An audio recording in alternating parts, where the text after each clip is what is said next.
Hampton Roads. This is Jennifer Franklin, and I am coming from our Real Mind, Body, and Money podcast. And today I am super excited.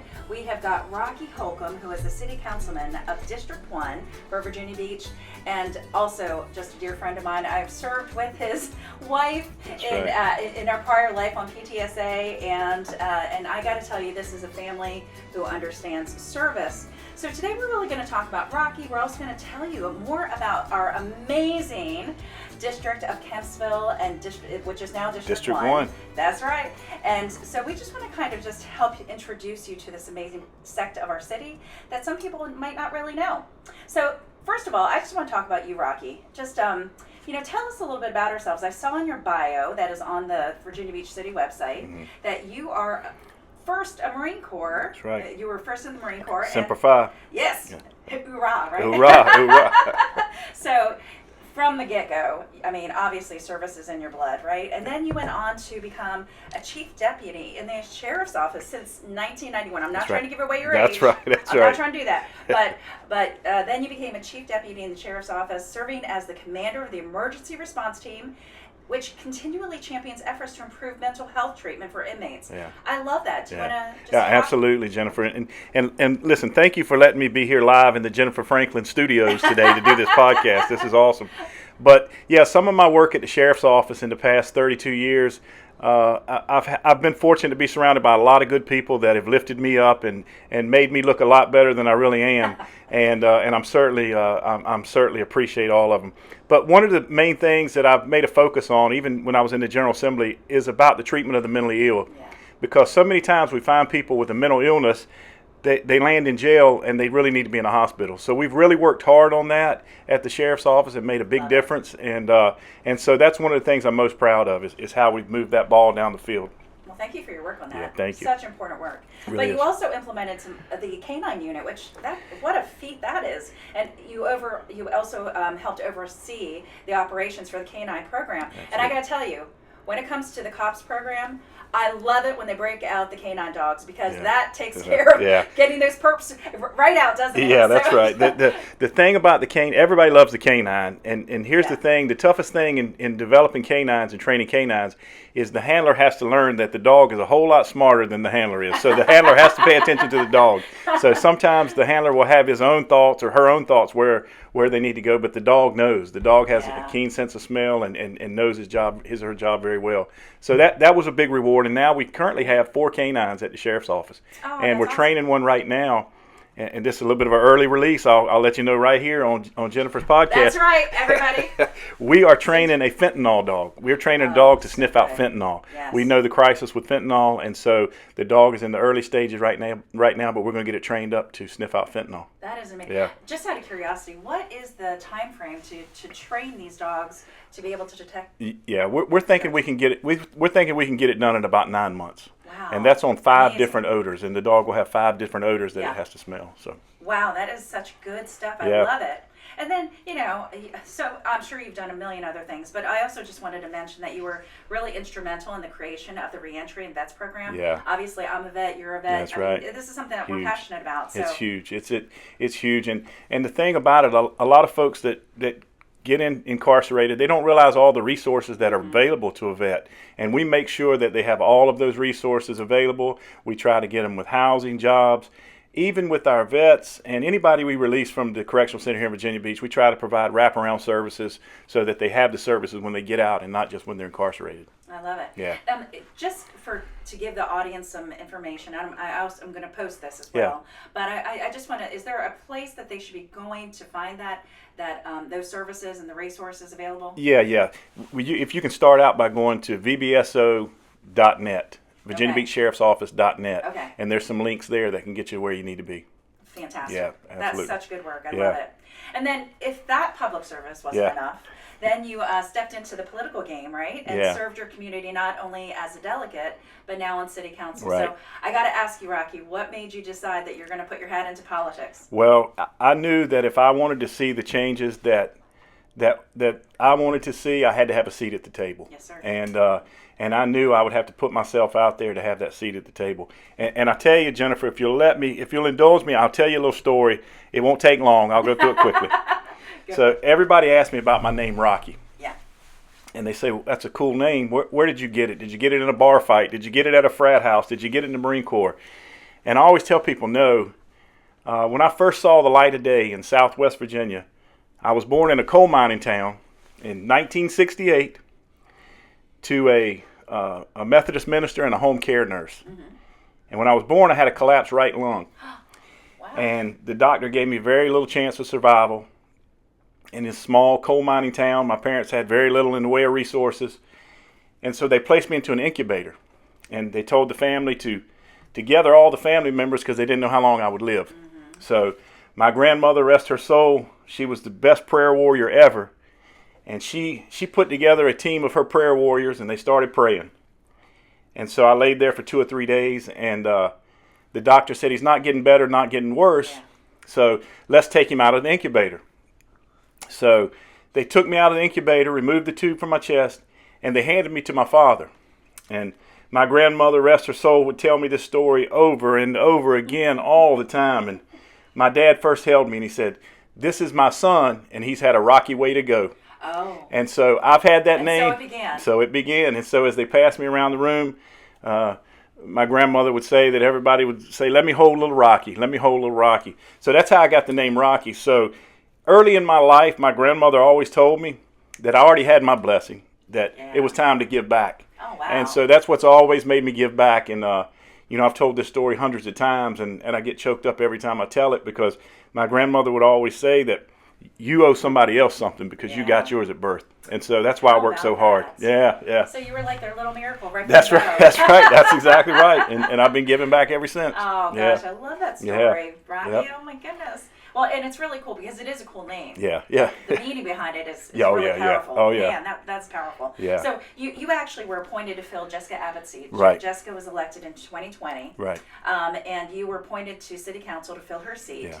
Now, you actually were elected, though, in a special election just this past year. Right, yeah. So you're officially in. Yeah, that's right. As an elected official. Yeah. So tell me of some of the good work that you feel like you've accomplished just in the short time you've been there. Yeah. And then I do want to just make sure that we have some time to talk about redistricting. Absolutely. Okay. Absolutely. So go ahead. Yeah. So when Jessica, when she left, the seat vacated, there was an appointment process, and I stayed. I stayed as an appointed council member for almost a year and a half, and then in November of 22, I won the special election to claim the seat. We won with 56% of the vote there in District 1, and the appointment process, though, it proved that the council did the right thing, appointing me because to later go on and win with 56% of the vote. And when I saw the vacancy there on City Council after Jessica left, I knew I had to put in for it. I mean, it was an opportunity to serve the community that I live in, and I didn't want to pass up. And I felt like that having the experience that I had from Richmond and my experience with city government would be very beneficial, and it's proven to be beneficial there on City Council. Well, I got to tell you, I appreciate it. Yeah, we thank love you. you. Thank you. But let's talk about now the redistricting, because I think that was very confusing for some people. Now, as people might know, every time the census rolls around every 10 years, we have a redistricting anyway. Right. But this was a special redistricting because of a situation that occurred in our Virginia Beach city. Yeah. And so, I think it was a little bit confusing about, the new districts, why they were formed, and, and how that all works. So historically in Virginia Beach, everybody voted for everybody. That's right, at large. That's right. You may have represented Kempsville, but everybody in the city could vote for you. Yes, that's right. Well, then a lawsuit came up against the city on a Voter Rights Act, and the judge there in the case ruled that at-large voting wasn't fair and that we had to break it down to a 10-1 system, which is 10 individual districts and 1 mayor. And so the last election was the first one we ran in the 10-1 district system. Each district represents about 43 to 44,000 people in each district. And there are 3 minority opportunity districts, which are 4, 7, and 10.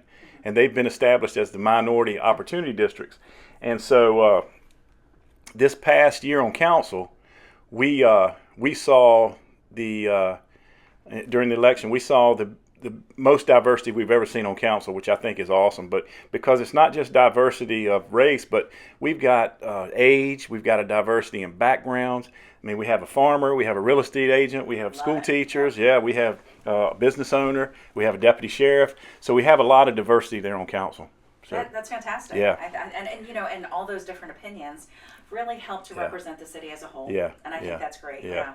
So how did that impact the voters in the past district then, and our current district of Kempsville? Yeah. You know, you know, because I think that it got very confusing. It did. Especially since I live in Kempsville. Yeah. I love Kempsville. Yeah. It got very confusing because particularly at Lord Dunmore. That's right. That's right. That's right. You have neighbors on one side of the street. That's right. You know, one district and so one of the oldest neighborhoods in the city, which obviously is Kempsville, the Kempsville borough, was split right down the middle. So like you say, we had half were in District 1, the other half in District 3. So it was split up, and I can tell you that the voters were a little bit confused this last time with the district system, because if you live in District 1, there was only 2 races in there, and there was a race for Congress and then a race for district, where they were accustomed to voting for all the districts in Virginia Beach. So it was really drilled down just to one district, and I think that's how we're going to be moving forward. I know council still has to do some reviewing on it, but it looks like we're going to be 10-1 district system. Okay, and that was a good point, because I think that was very confusing. Yeah. This whole time is this going to stick? Are we going to go back, or are we going to move forward like this? But it's of your wise opinion. It's of my opinion. We're going to move forward with this, and the council still has some deliberation to do, and certainly have to hear some more information to gather up the best options. But that'll be coming up soon. Okay. Yeah. Well, thank you for clearing that up. Yeah. Well, like I said, I mean, I got to know y'all, Yeah. you know, in district from our PTSA work together with your wife. I've had, you know, your wife and I spent a lot of time together for a little while. Jennifer, I joked for a while that you spent more time with my wife than I did on the evening time. Because PTSA is important, but it is. But it's a lot of work. It is. And especially if you're in some of the leadership positions. Yeah. But, you know, I just really loved getting to know you and your family. Good. Such a good Same solid here. family. But, Same here. you know, one of the things that I have found is I moved into Kempsville in 2009. Mm-hmm. And I had lived in different parts of the city before that, but I really fell in love with Kempsville. Absolutely. Like it is that little like hidden gem of Virginia Beach. I think that people just don't even know how amazing it is. You go out and you're like, hey neighbor, neighbor. You know, I mean, it feels very much like the community that we all want, that little town inside of a town. Yeah. And so I would love for you just to regale us with all of the things that our residents in Kempsville might not even know. Yeah. Well, let me tell you one thing, and you bring up a good point. This 4th of July, a lady in Sherry Park, which is the western part of the city, they had their first ever 4th of July parade. And so they had about 100 people out there for the first ever 4th of July parade. And it's like you say, it's neighbors knowing neighbors. I mean, so many people were there that they were there by word of mouth because their neighbor told them and another neighbor told them. And we did that on the Saturday before 4th of July. And then we had another one over in Arrowhead, which is a long time parade, 4th of July parade they had over there. And I bet you they had 500 folks out there, all up and down the street, on golf carts, on bicycles. My wife and I were on bicycles and riding in the parade and talking to neighbors, and it was really nice. So, I think you're right about that. The Kempsville neighborhood and the Kempsville area, it's a blue collar area with blue collar folks that just want what's best for their family. They want to have the best that they can have for their families, and I think a lot of them find it over in Kempsville. Oh my gosh! Well, you know, just from the money side of things, you know, it's really hard to find property in Kempsville. Because people get there and they plant their roots, and they a lot of times they don't go. They dig in. We just had one of the accomplishments on council we just had is the Kemps River Shopping Center, which is a huge shopping center. Tell us about that. That's a big deal. I'm most proud of that accomplishment because if anybody remembers, they remember the old Kmart and the old Farm Fresh, and currently the corner store there now is in my opinion, is the Outback. But on that property, the developer found out they weren't renting space out, so they had to do something. So they're going to put some mixed-use housing there in the middle of this square, and it's going to be. I'm excited about it.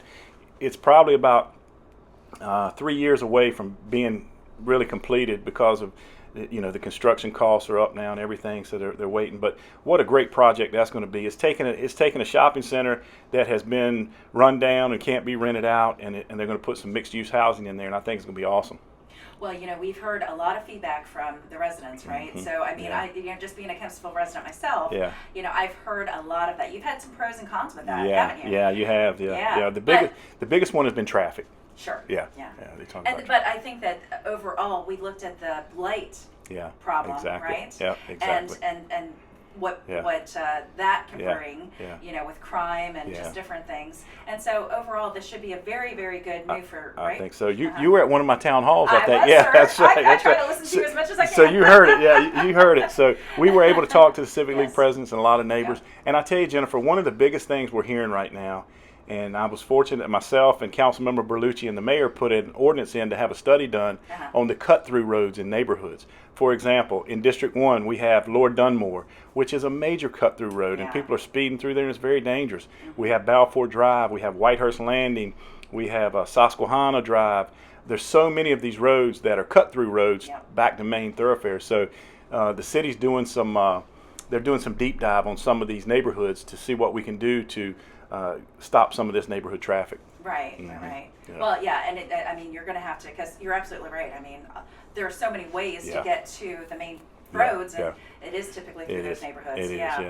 Well, I'm excited about that. Yeah. And so when you say mixed use, and I promise we'll move on from here, but when you say mixed use, so it's going to be apartments, and then we're also going to have the opportunity to have other shops. Yeah, at they're looking at having Pembroke. some shops there, kind of like over at Pembroke. There's not many on this plan, but a few, and it's going to have a swimming pool and a community center for the people that live there. So it's going to be really nice. I'm excited. I look forward to it.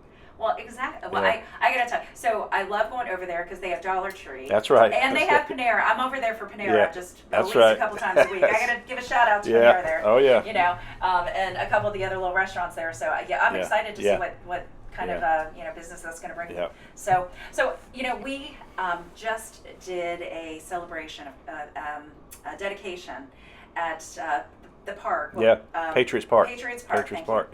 And gosh, I learned so much. From Mr. Mansfield, who is an ODU professor. He is, and he's amazing. He's and good. He gave us so much good information. So, tell us a little bit about all the things that we don't know historically about our amazing little district. Yeah, it's awesome. And I got to tell you, the historic Kempsville Advisory Committee with Bobby Gribble and Walter Camp and Maury Hill, those folks have done so much, and I'm leaving other names out, but there's so many people. They've done so much to bring all this to life, because when this was Kemp's Landing in the 1700s, the tall ships sailed here, and they landed in Kemp's Landing. And people don't know that. No, they don't know that. But a lot of these waterways carried the main shipping channel to get to Norfolk or wherever else they had, the Chesapeake Bay. And so a lot of people don't know that. And it also has a lot of significance in the Revolutionary War, the Patriots Park there, where it was the cornerstone of some major battles. Yes. So it's amazing. Listen, Kempsville is so nice. And District 1, I tell you, I'm glad of the district system for one reason, is the fact that Michael Berlucci got to come in and enjoy a little bit of Kempsville now, because he's the other guy that represents Kempsville, and we don't want to just keep it to ourselves. That's right. We share it. Yeah, that's right. We share it. But there's so many nice things in Kempsville, and it's just and the District 1 itself is just awesome to be in District 1. And I can tell you a few fun facts about District 1. We don't have a rec center in District 1. We don't have a high school in District 1, and we only have one fire station in District 1. Now, on the border are the city services with the Kempsville Rec Center and things like that, but it's not in District 1. But it used to be, right? Yeah, it used to be Kempsville, but when they divided it, District 1 doesn't have it, And so there's a lot of neat things, and they're going all the way up Indian River Road, almost to Sparrow Road, with the neighborhoods up there. Well, and they just, I remember the construction for the skateboard park. Oh, that's awesome! Oh my gosh, at Woodstock there. Yeah. I mean, that is an amazing park.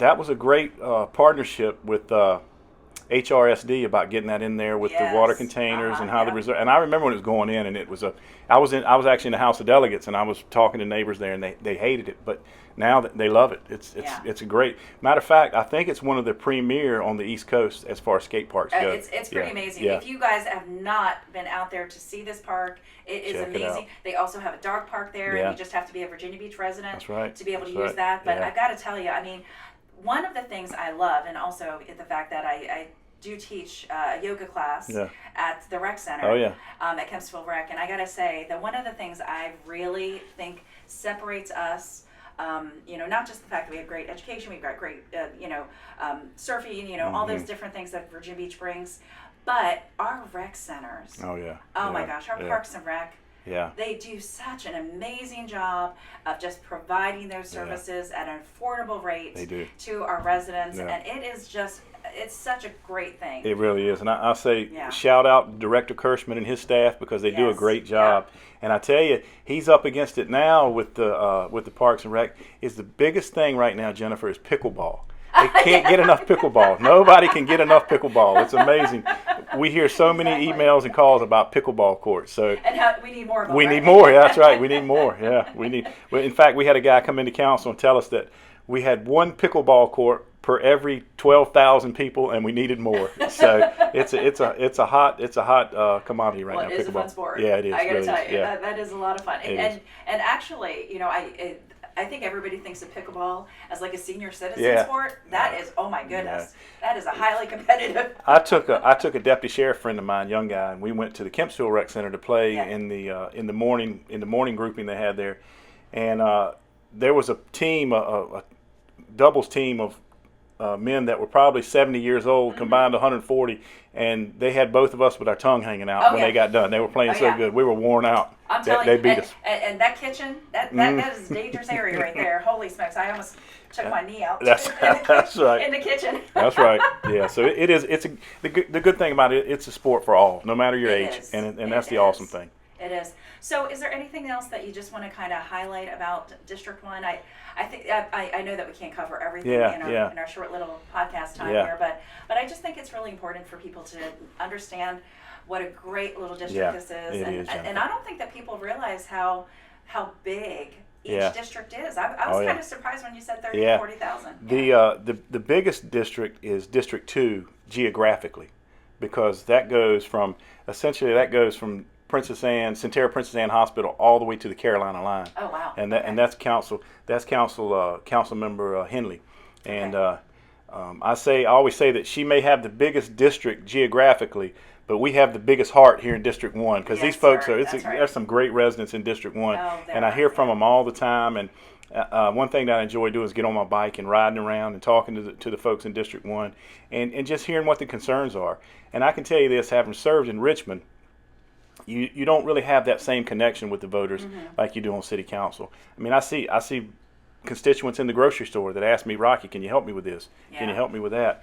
And I've always been over backwards to make sure we get it done for the citizens. Well, and I want to just give you a shout out because you gave a big donation to that pony league. We did. So tell us, for all of those parents out there, I just want you to know what this amazing, wonderful guy did, because how did those funds come available right now? Well, we had some money in the budget that we were going to use for other things, and I lobbied to get it used for Kempsville Pony baseball, because when you look at the crop of folks that have come through Kempsville Pony, my son included, it's awesome to see all the kids that have played there, and the fields are getting a little bit of age on them, and we recognize that. And I spoke to the president and said, listen, if I can get some funding, can you put it to good use for the neighborhood? He said, absolutely, Rocky, we could certainly use it. So as the fields get older, they're going to start doing some renovations to it, awesome. and they'll have some funding to do that, which is awesome, because they mostly rely on parent participation, and it's tough sometimes. So I'm glad we were able to get out there and give them some help, because there's a couple guys in the major league that have played ball at Kempsville Pony, and it's pretty awesome. Yeah. We developed that, right? Yeah, that's right. Yeah, that's right. That's absolutely. Right. Yep. Yeah, it is. We have such really good just stock in Kempsville in terms of the residents, and they're hard workers. They are. I remember when we were on PTSA, and it's sometimes you have to choose between being able to volunteer something or being able to send something in, and we have a lot of people, dedicated people that get the job done. So I am so glad that you were able to join us today. Rocky, thank you so much for your service. Absolutely, Jennifer. Not only to our country through your serving in the Marines, but through everything you do at the sheriff's office, as a delegate and now a city councilman. Well, thank you, Jennifer, and thank you for your service on school board. You do a great job. That's that's a very important, critical job here in the city, and our education is some of the best.